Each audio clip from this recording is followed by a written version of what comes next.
हाँ जी दोस्तों, स्वागत है आपका एक और मज़ेदार पॉडकास्ट में। आज हमारे साथ है देवांशु पाठक भाई आगरा से। और भाई ने हमें रीच आउट करा और भाई ने कहा कि भाई तुम्हारे पॉडकास्ट में जो गेस्ट आ रहे हैं उनको तो हाफ सी नॉलेज है। लूसीफर, सेटन, डेविल, ऐसे भारी भारी शब्द भाई ने हमारे मुंह पे फेंक के मारे कि भाई मेरे को इसके बारे में फुल डिटेल में नॉलेज है। और भाई ने कुछ चैट के स्क्रीनशॉट्स भी भेजे। तो फिर हमने कहा भाई कि अच्छा अगर ऐसी बात है तो फिर आप आइए हमारे शो पर और बताइए कि क्या सच है क्या नहीं है, आपको क्या पता है और कैसे पता है। तो वेलकम भाई। थैंक यू भाइयों को, सभी भाइयों को राम राम। और भाई स्पेशली आगरा से हमारे लिए आए हैं आज इतनी ठंड में। और भाई तो शुरू करते हैं। आप ज़रा बताओ अपने बारे में थोड़ा हमारी ऑडियंस को, क्या आप करते हो और कैसे आपको ये साइड ऑफ द एनर्जीज की नॉलेज है, क्या पता है क्या नहीं पता है। एक्चुअली भाई बस ये सिंपल अगर मैं बताऊं तो भुगत के सीख जाते हैं। जब मैं थोड़ी कम एज में था तो विजन्स वगैरह काफ़ी मुझे आया करते थे। किस एज में? खराब सपने आने 6-7 साल की उम्र से। जब से मुझे याद है तब से चीज़ें होती थी और रेगुलर बेसिस पर होती थी। तो उसमें थोड़ा और इजी लैंग्वेज में समझाइए कि विजन आना मतलब। हाँ, इसका मतलब आप ऐसे मान के चलिए कि आप रेस्ट करने के लिए लेटे हुए हैं और अचानक कभी कभी ऐसा होता है आपको पता नहीं चलता कि आप ट्रांस की स्टेट में चले गए, मतलब थोड़ा सा आप ऐसी नींद में चले गए हैं जिसमें आप ना तो सोए हुए हैं ना जागे हुए हैं। और कई लोग इसको स्लीपिंग पैरालिसिस भी बोलते हैं। वो इसी का ही एक स्टेज है। स्लीपिंग पैरालिसिस की अगली स्टेज है विजन्स का और ज़्यादा डोमिनेंट हो जाना। और उसके आगे की स्टेज है कि आप उस विजन में इतने शामिल हो जाते हो कि जो आपका ये 3 डायमेंशनल वर्ल्ड है ये आपके लिए सपना बन जाता है और वो रियलिटी बन जाती है। तो मतलब आपकी चेतना शिफ्ट हो जाती है।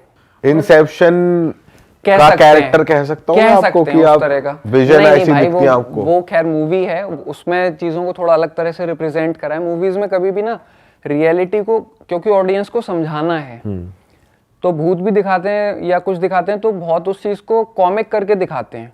लेकिन रियलिटी में चीजें इतनी कॉमिकल नहीं होती हैं, थोड़ा सा सादा होती हैं, थोड़ी सी सिंपल होती हैं। तो लेकिन उनकी मजबूरी है क्योंकि उन्हें लोगों को समझाना है। तो बट भाई जैसे स्लीपिंग पैरालिसिस के बारे में कहा जाता है वो बहुत स्कैरी होता है और उसके बाद भी आप उसको ओवरकम करके उस रियलिटी के पल्ली और चले जाते हो, फिर उसको रियलिटी समझते हो। Exactly. तो ये कैसे आपने ओवरकम किया उस स्कैरीनेस को? एक्चुअली इसके स्टेप्स ये थे कि जैसे मान लीजिए मैं उसमें स्लीपिंग पैरालिसिस में हूँ, एनर्जी अटैक्स चल रहे हैं, बच्चा ही था, मुझे नहीं नॉलेज थी क्या चल रहा है और मेरे साथ ऐसा क्यों हो रहा है। आपको दिखता क्या था उससे थोड़ा समझाओ तो लोग इमेजिन कर पाएंगे। ऐसे मान के चलिए कि आप बच्चे हैं, अब आप एक ऐसी जगह में आ गए हैं जिसको आप पहचानते नहीं, या कभी कभी ऐसी जगह जिसको आप पहचानते हैं। फॉर आप ऐसे मानकर चलो अगर आपका सपना है भैया और आपको ये पूरा घर भी दिख रहा है, ये कॉलोनी भी दिख रही है, बस लोग नहीं दिख रहे, सब सुनसान है, डार्कनेस हो रखी है, बिल्कुल शाम का ऐसा टाइम है जब बिल्कुल आप चीजें थोड़ी दूर तक की देख सकते हो, समझ पा रहे हो, फील भी कर सकते हो, लेकिन आपको फिर भी ये पता है यहाँ कुछ गड़बड़ है।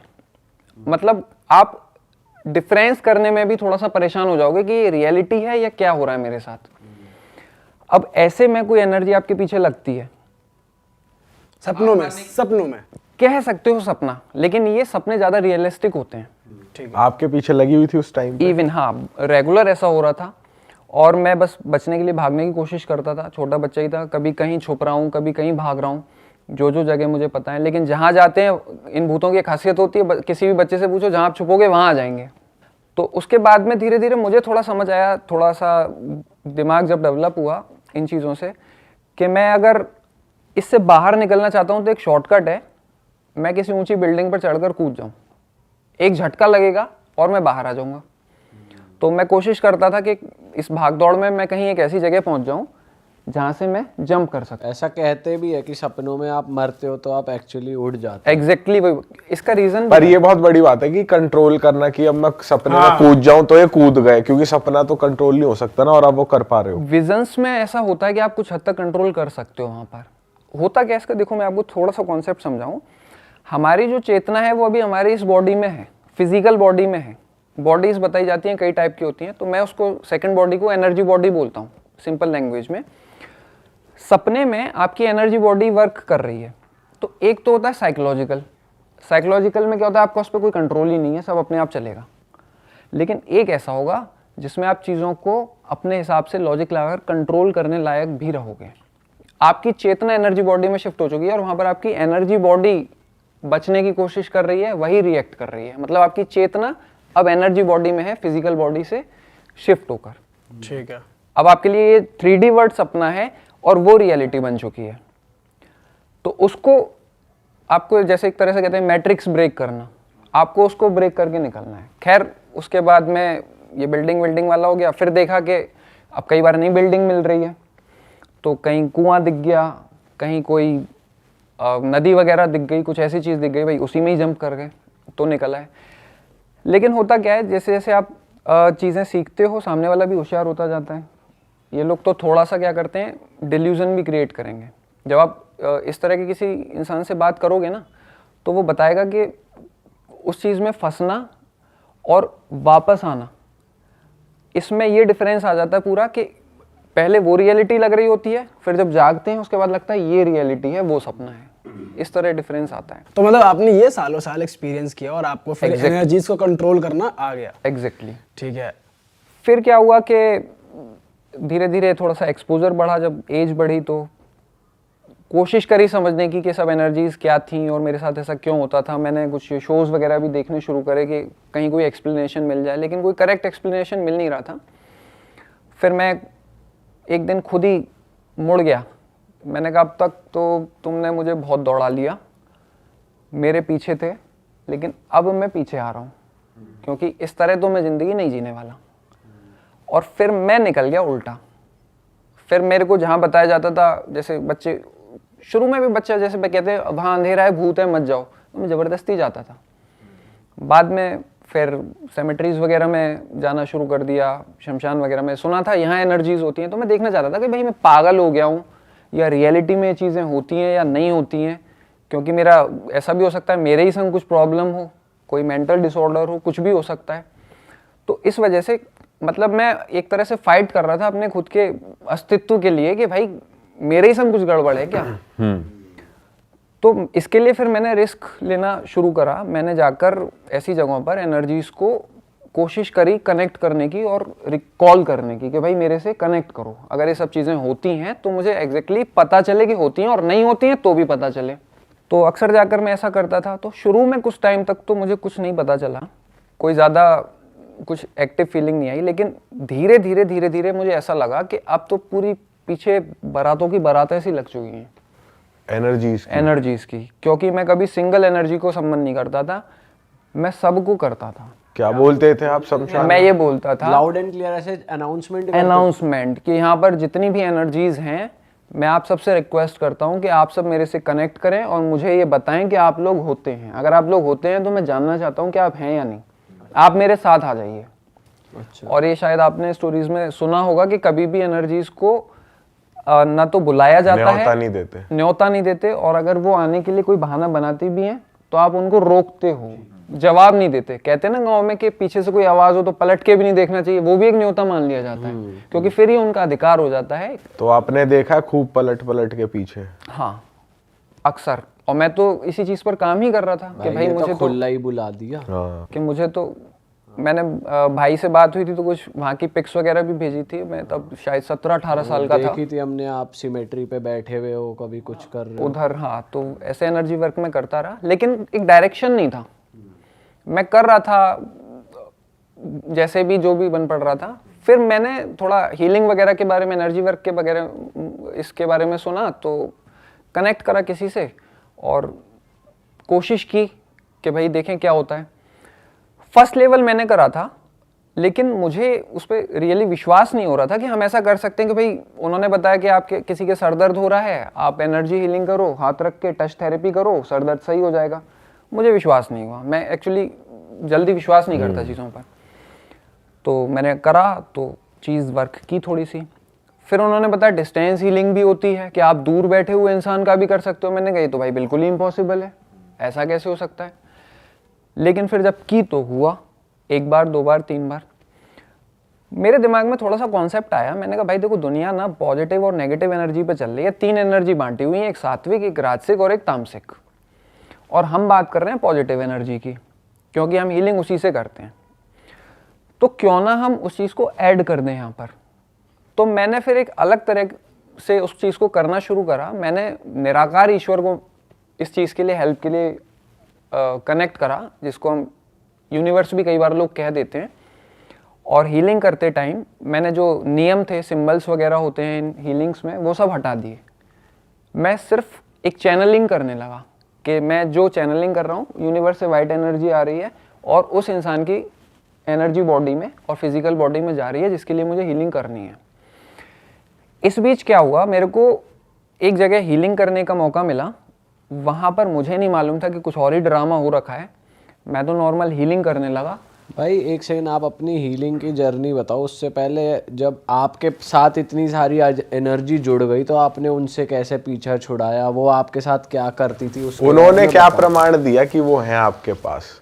आप ऐसे मानकर चलो कि आप नींद में हो, सो रहे हो, आपको घर वाले जगा रहे हैं, सामने लाइट जल रही है, आपने आंखें भी खोली। मैं आंखें खोल के सोने लगा था, लेकिन मेरा विजन नहीं टूटता था। तो मैं इस चीज़ के लिए जाना जाने लगा था अपने सब रिश्तेदारी में, या जो भी फ्रेंड्स वगैरह थे, ये आँख खोल के सोता है। रियल रीज़न किसी को नहीं पता था कि मेरी आँख भले ही खुली हुई है, लेकिन मैं हूँ ही कहीं और, मैं इधर इस तरफ हुई नहीं। और वो आपके कंट्रोल में। और वहाँ कई बार होता था कंट्रोल में, कई बार नहीं होता था चीज़ें, लेकिन अब ट्रैप्ड हूँ, क्या करूँ उसमें, कैसे तो वापस? जब आप सिमेट्रीज में, शमशान घाट में लोगों मतलब वहां पर बोलकर भी आ गए, तो भी ये विजन वाली चीज ही चल रही थी आपके वही साथ? मेरे मतलब कुछ ऐसा अलग से प्रमाण नहीं मिला आपको कि सोते सोते चद्दर खींच दी आपकी, या आपको डिस्टर्ब करा, या आपका माइंड कैप्चर कर लिया? नहीं, जो नॉर्मल आदमी के साथ होता ना कि बिहेवियर में चेंज आ गया, पोजेस हो गए, वो सब नहीं हुआ? वो मेरे साथ नहीं हुआ कभी। ओके, वो चीज़ मेरे साथ नहीं हुई ना। मैं लिटरली ये कहूँगा ना, मैंने ऐसे फिजिकली सामने देखा। और वैसे ही एक मिसकंसेप्शन है कि हम फिजिकल आंखों से देखते हैं। हमारी जो एनर्जी बॉडी की आंखें हैं, उन एनर्जी की बॉडी की आंखों से हम एनर्जी को देखते हैं, ना कि इन फिजिकल आंखों से। लेकिन हम क्योंकि इतने जुड़े हुए हैं अपनी एनर्जी बॉडी से कि हम डिफरेंस नहीं कर पाते कि हम फिजिकल आंखों से देख रहे हैं या एनर्जी की आंखों से देख रहे हैं। तो कॉमनली ये चलता है। ज़्यादा साफ तब भी दिख सकता है जब आप आंख बंद करके देख रहे हैं, लेकिन किसी को अगर दिख रहा है, दैट मीन्स कि उसकी एनर्जी बॉडी में जो आईज हैं वो एक्टिव हैं, या कनेक्टिविटी इतनी बन गई है कि वो उस चीज़ को क्लियरली देख पा रहा है। लेकिन मैंने एग्जैक्टली एकदम सामने आंख खोल के तो कभी नहीं देखा। ठीक है, अब आप वहाँ पे गए, आपने देखा वो कुछ और ड्रामा चल रहा है जिसके जो पोजेस हो गया था। हाँ एग्जैक्टली। तो वो मैं स्टोरी बताता हूँ आपको। तो मैं टीचर हूँ और बहुत सारे स्टूडेंट्स को पढ़ाता हूँ। मैं क्या पढ़ाते हैं आप? मैं मैथ्स पढ़ाता हूँ और कॉम्पिटिटिव मैथ्स पढ़ाता हूँ। काफ़ी जो रेपुटेटेड इंस्टीट्यूशंस रहे हैं मैंने उनमें पढ़ाया है, और इसी फील्ड में मैं रहा हूँ। मैंने खुद भी कंपटीशन में कई CDS वगैरह के एग्ज़ाम्स क्लियर करे, SSB वगैरह करे हैं सब। तो बहुत सारे स्टूडेंट्स मेरे टच में रहते थे। एक बार क्या हुआ, मैं एक जगह गया हुआ था, पढ़ाता था, तो एक लड़का था, वो आया मेरे पास में, और काफ़ी दिन से एब्सेंट था वो, लगभग 1.5 महीना हो गया था। तो उसने मुझे क्लास से बाहर आने के लिए रिक्वेस्ट किया कि सर कुछ बात करनी है। मैंने कहा बताओ क्या हुआ? बोला नहीं सर बाहर बात करनी है। मैं चला गया उठ के। मैंने कहा क्या हुआ, इतने दिन से क्यों नहीं आ रहे हो आप? बोला मेरी तबीयत बहुत ख़राब है सर, मैं इसलिए नहीं आ पा रहा हूँ, मुझे समझ नहीं आ रहा क्या हुआ है। मैंने कहा ऐसा क्या हो गया?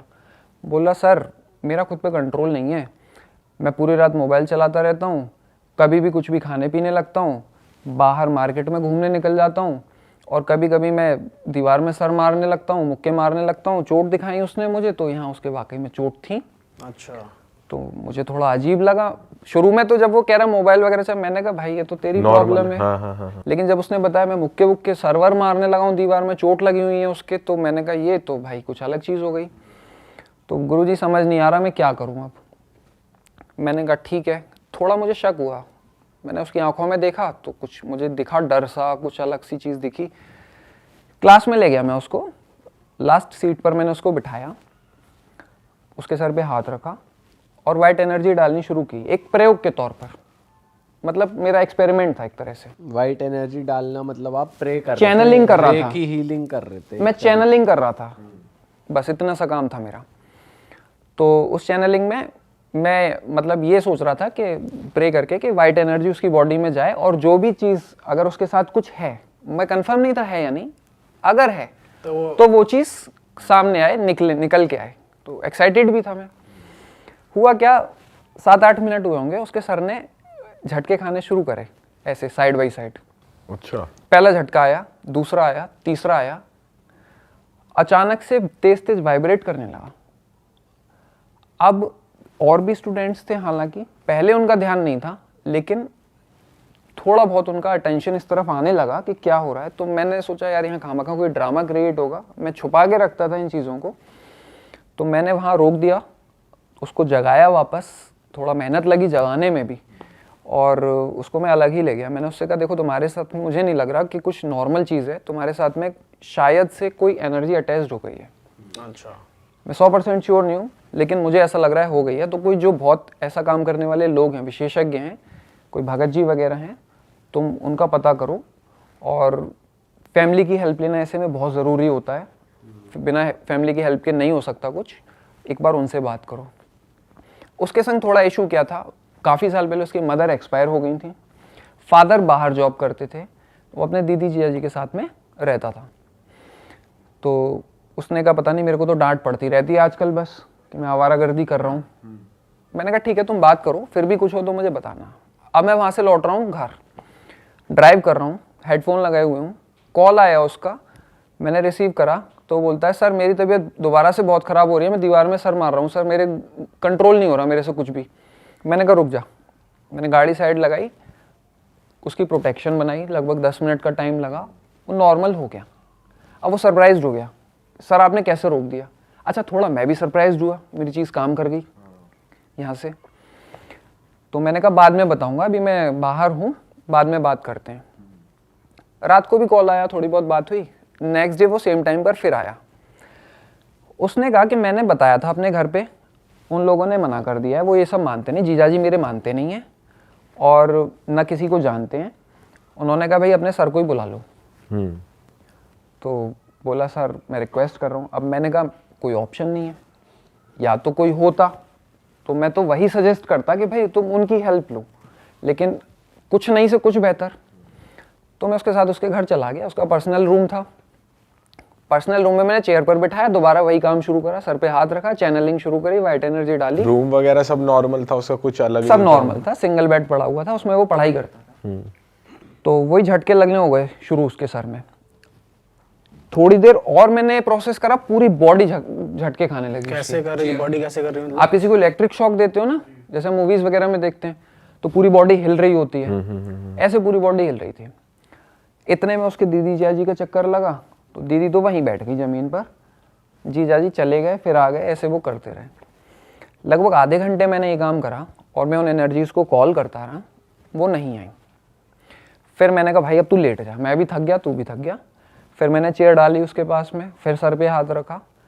फिर मैंने, और थोड़ा ऐसे में ना ईगो भी आ जाता है कि भाई हो क्यों नहीं रहा, अब हम इतनी कोशिश कर रहे हैं, इतनी मेहनत कर रहे हैं, होना चाहिए। तो थोड़ा सा मैंने इसको और मतलब पावर लगाई, कुछ विल पावर लगाई कि अब तो आओ। कुछ नहीं, वही झटके खा रहा था, दर्द हो रहा था उसकी पूरी बॉडी में।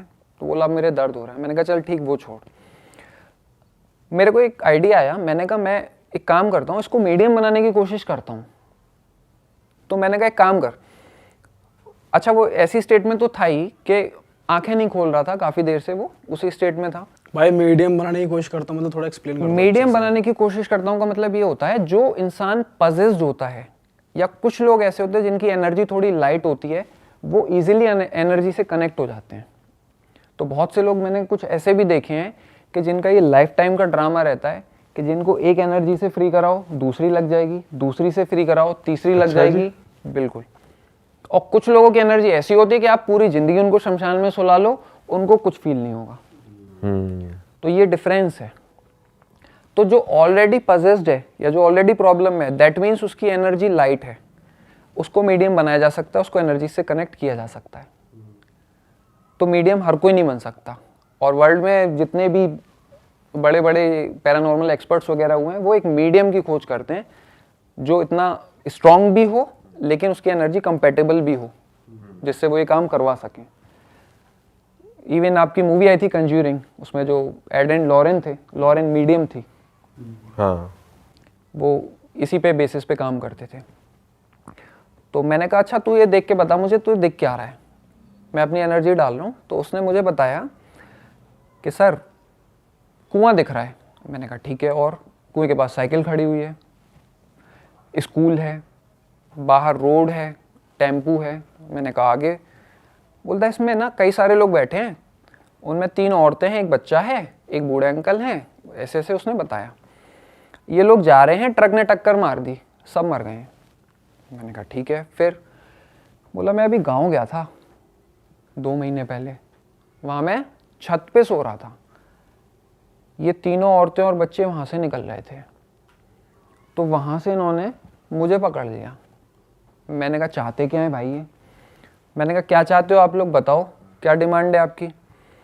तो बोला ये कुछ नहीं चाहते हैं, इसमें से एक ही औरत है ना, ये खाने पीने की बहुत शौकीन है, तो इसलिए ये मेरे से वो शौक पूरे करवा रही है। एक्चुअली ये लोग डायरेक्टली नहीं ले सकते, आप जैसे भोग लगाते हो चीज़ पहुंचती है, ऐसे ही अगर आपको किसी एनर्जी को कुछ ऑफर करना है, आप स्मोक करो उस तक पहुंचेगी, आप कुछ वाइन वगैरह पी रहे हो उस तक पहुंचेगी, आप एक मीडियम बनते हो। एग्जैक्टली ये तरीका होता है। तो इधर कर तो ये लड़का रहा था, लेकिन इसके जो सुख थे वो उन लोगों तक पहुंच रहे थे। तो बोला ये खाने पीने के लिए करवाती है, दूसरी है इसको घूमने का बहुत शौक है, तो इसलिए मेरे को कहीं भी घुमाने के लिए ले जाती है, तीसरी है ये मेरे साथ कुछ गलत नज़र रखती है, कुछ और भी चीज़ें उसके साथ हो रही थी गलत। ये हाँ, उसको सेक्सुअली बिल्कुल हो रही थी। ये चीज़ उसने मुझे बिल्कुल लास्ट टाइम पर बताई थी, ये जब सब शुरू होने से पहले। ठीक है। तो उसमें से एक औरत ये करवा रही थी। और जो बच्चा है ये मोबाइल चलाना चाहता है, गेम खेलना चाहता है, इसलिए मेरे को इतना मोबाइल चलाने का मन करता है, गेम खेलने का मन करता है। तो मुझे समझ में आया, मैंने कहा ये तो कुछ ज़्यादा ही पजेस हो गया इस चीज़ में। जब इस लेवल तक बात आ गई है कि इससे वो चीज़ें करवाई जा रही हैं और टाइम भी 1.5 महीना हो गया था, 4 एनर्जी। अब मैंने कहा ठीक है, तो एक काम करते हैं, आप लोग जो भी चाहते हो मुझे बता दो, मैं कोशिश करूँगा, लेकिन आप लोग इसको छोड़ दो। इन बिटवीन पता नहीं क्या हुआ, उस लड़के ने एक चीज़ और बोली कि सर आप दिख रहे हो। मैंने कहा भाई मैं तो हीलिंग कर रहा हूँ, तो मैं उसमें हो सकता है इसको विजन में दिख रहा हूँगा, आपके पीछे एक बाबा और दिख रहे हैं। मैं लिटरली कंफ्यूज हो गया। मैंने कहा बाबा दिख रहे हैं, क्या पहना हुआ है उन्होंने? सफ़ेद कपड़े पहने हुए हैं, सर पे टोपी सी पहनी हुई है, लंबी सफ़ेद दाढ़ी है और बहुत लंबे से हैं, बहुत अच्छे लग रहे हैं, हंस रहे हैं। तो मैंने कहा ये कौन है? बोले ये नहीं पता, ये तो आपके साथ रहते हैं, आपको पता है। मैंने कहा मेरे साथ रहते हैं? बोला हाँ, लेकिन मुझे चुप करा रहे हैं, कह रहे हैं बताए मत।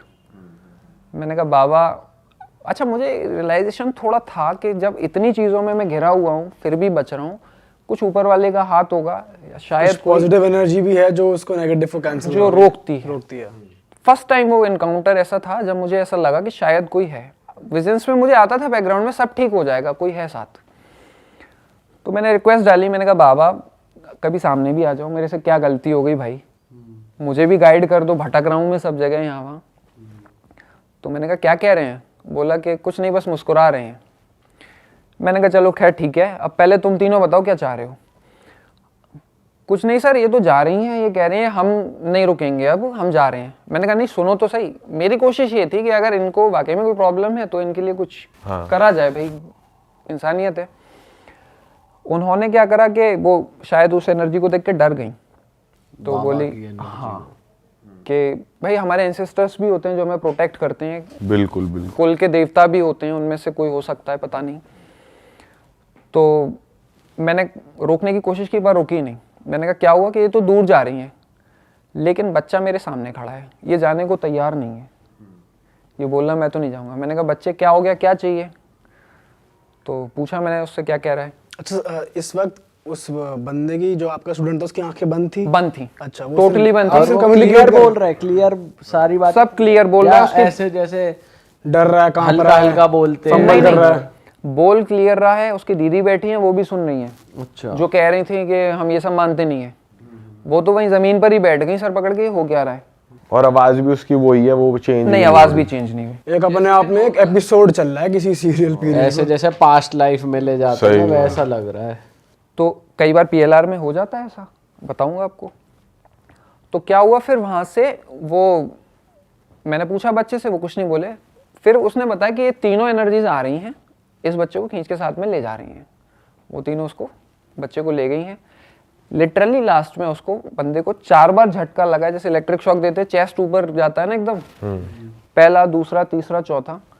उसको मैंने रिलैक्स करने दिया 10-15 मिनट, फिर मैंने उसको धीरे धीरे उस विजन से बाहर निकाला। तब मैंने फिर उससे पूछा अब कैसा लग रहा है? बोला अब मुझे ऐसा लग रहा है कि मैं जिंदा हो गया हूँ, जैसे कि मैं किसी सपने से बाहर निकल गया हूँ, मेरा शरीर अब हल्का हो गया है, अब लग रहा है मैं हूँ, पहले तो ये लग ही नहीं रहा था कि मैं हूँ। तब हाँ फिर वो चीज़ ख़त्म हुई, काफ़ी थैंकफुल हुआ वो। उसके बाद उसे प्रॉब्लम नहीं हुई कभी भी। मैंने उसको कुछ चीज़ें भी बताई कि भाई बच के रहा कर, क्योंकि मुझे लग गया था इसकी एनर्जी लाइट है, इसलिए ये उसके चक्कर में आ चुका है। तो बचाव वगैरह उसने किए अपने, वहाँ से वो निकल आया। इसके अलावा हाँ, PLR वाली आप बात कह रहे थे, जो PLR सेशंस करते हैं, PLR सेशंस मैंने भी किए हैं। क्या होते हैं ये? पास्ट लाइफ रिग्रेशन थेरेपी, एक ट्रांस की स्टेट में ले जाते हैं, जैसे अभी मैं डिस्क्राइब कर रहा था। तो इसमें हर कोई जा सकता है इस स्टेट में, जैसे मुझे एक्सपीरियंस करना है? इसमें आप ये मानकर चलो 90% लोग चले जाते हैं, 10% के लिए दोबारा या 3 बार कोशिश करनी पड़ती है, क्योंकि हमारी प्रैक्टिस नहीं होती कि हम इतना काम डाउन हो पाए। अच्छा। तो 10% के लिए 2 या 3 बार कोशिश करने पर हो जाता है। और बिल्कुल क्लियर दिखता है इसमें विजन? बिल्कुल क्लियर नहीं दिखता, ये डिपेंड करता है पर्सन टू पर्सन। कुछ लोगों को इतना क्लियर दिखता है कि वो रोने लगते हैं PLR में उन चीज़ों को देखकर, उनको बाकायदा वो पेन फील होता है, वो इमोशंस फील होते हैं, इवन बॉडी में अगर कहीं उनके चोट लगी है वहाँ पर वो तक फील होगा। और ये आप करते कैसे हो कि मतलब ऐसे ही नॉर्मल लेटा के, या कुछ आपको कुछ इक्विपमेंट कुछ चाहिए होता है? नहीं, इक्विपमेंट की जरूरत नहीं होती, नॉर्मल आप बंदे को लेटाओ। हाँ। उसको एक ट्रांस की स्टेट में ले जाओ रिलैक्स करने के बाद, और ट्रांस की स्टेट में ले जाने के बाद आप उसको सबकी अलग अलग टेक्निक्स होती हैं, आप उसको पास्ट में ले जाने के लिए एनर्जी लगाओगे।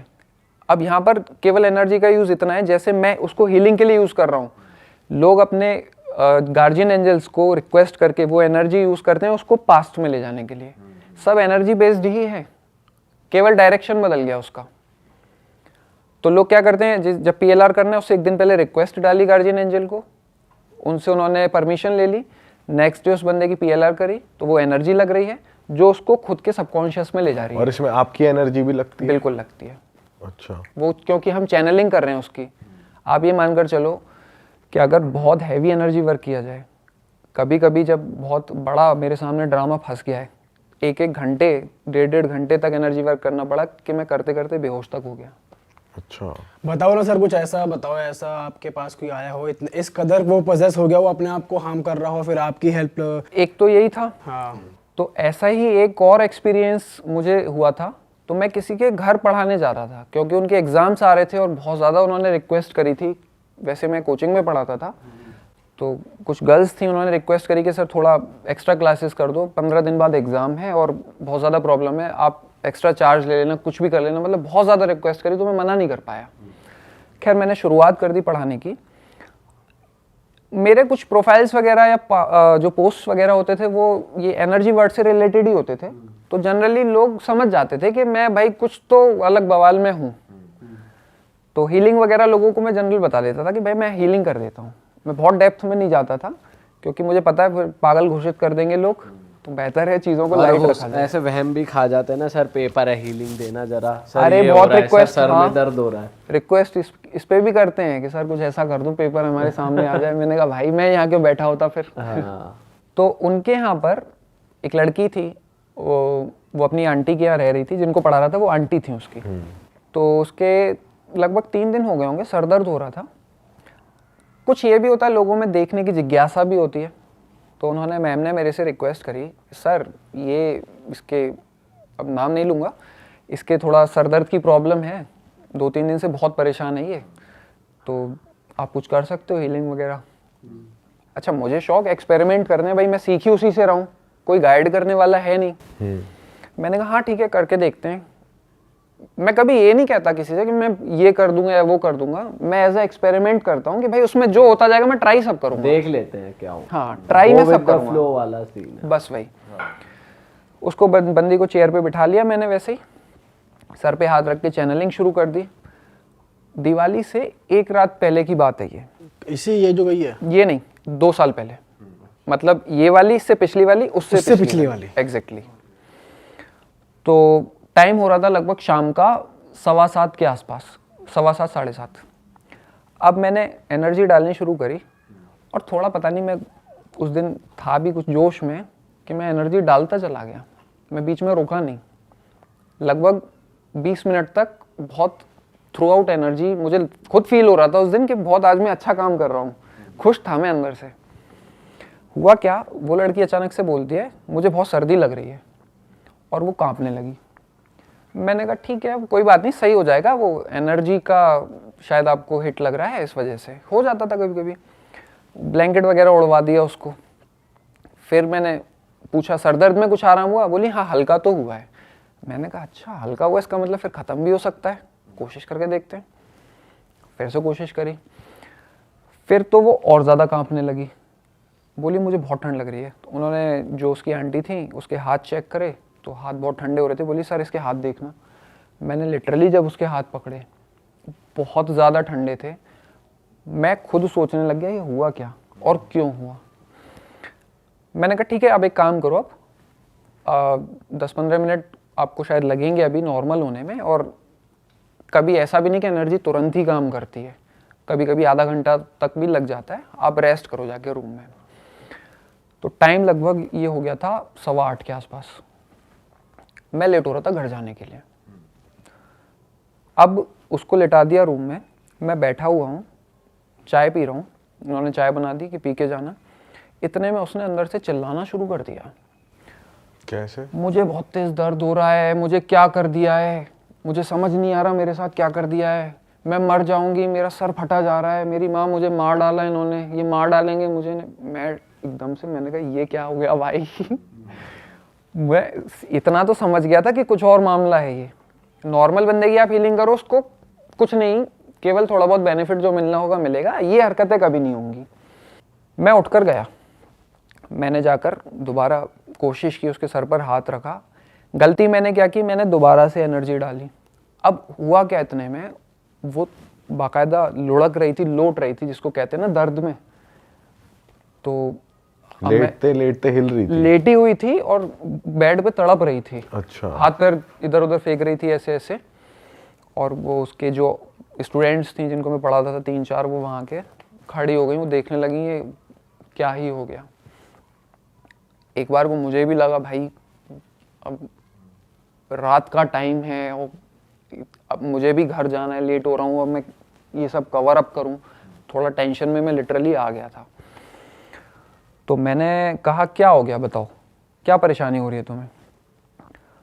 तो धीरे से उसने बोला, अब तक तो लाउड चिल्ला रही थी लेकिन तब धीरे से बोली, तुम्हारे अंदर इतनी शक्ति नहीं है जितनी इनके अंदर है, तुम इनका कुछ नहीं कर सकते। मैंने कहा भाई ये क्या ड्रामा फैल गया। मैंने कहा किसका नहीं कर सकता मैं? कि ये जो मेरे साथ हैं। मैंने कहा कौन है तुम्हारे साथ? बाबा हैं मेरे। अब बाबा मैं एग्जैक्टली नहीं समझा, उसके कोई एंसेस्टर थे या कोई और एनर्जी थी। मुझे तो ये पड़ी हुई थी कि भाई ये जल्दी ठीक हो जाए। मैंने कहा ठीक है सुनो सुनो सुनो।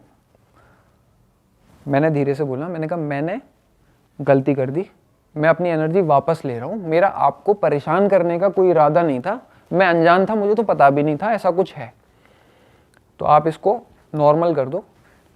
मैंने कोशिश करी, पूरी एनर्जी जैसे बैक में आए वापस आए, लेकिन रिलैक्स तो वो हुई, पूरी तरह से बंद नहीं हुई।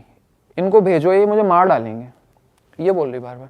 तो मैंने उनसे कहा, मैम से कहा, मैम देखो ऐसा है, शायद मेरी प्रेजेंस की वजह से हो रहा है, मैं थोड़ा बाहर जाकर खड़ा हो जाता हूँ कॉलोनी के गेट पर, और इसको बोल देना मैं चला गया हूँ, मुझे आप 10 मिनट बाद बताना कि क्या हुआ। अगर प्रॉब्लम होती है तो मैं वापस आऊँगा, नहीं तो मैं चला जाऊँगा। क्योंकि उसकी बार बार यही रट थी, इनको भेजो। मैं खैर निकल गया, मैंने कहा आप उसको बोल दो कि मैं चला गया। उन्होंने बोल दिया उसको, तो मैं बाहर खड़ा हुआ वेट कर रहा हूँ अब। तो उनके सामने ही एक दूसरी रहती थी जो स्टूडेंट पढ़ती थी, वो आई। तो मैंने पूछा हाँ क्या हुआ उसको? बोलती सर अब तो वो आराम से बैठ के टीवी देख रही है, अब कोई परेशानी नहीं है उसको। मैंने दिल पे हाथ रखा, गहरी सांसें ली, मैंने कहा अब ठीक है। मैंने कहा कुछ समझ आया तुम लोगों को? तो बोली सर हम सबको सब कुछ समझ तो आ गया, लेकिन मैं तो आपको यही रिकमेंड करूँगी कि अब भाई उसके पेरेंट्स नहीं हैं यहाँ पर, कि आप इस चीज़ में ट्राई मत करना दोबारा, मैंने कहा मैं तुम कहोगी तो भी नहीं करूँगा। खैर मैं वहाँ से चला गया। नेक्स्ट डे से जैसे मिलना था, चाय वाय देना था उसका, भाई मैं तो ऐसे चाय लेता था, ऐसे पीता था, आज देख भी लूँ धोखे से एनर्जी ना चली जाए, मेरी तो ये कोशिश थी। इतना मैं उस चीज़ से थोड़ा सा डर सा गया था। उसके बाद उससे कुछ 3-4 दिन बाद जब वो थोड़ी नॉर्मल हुई तब बात हुई मेरी।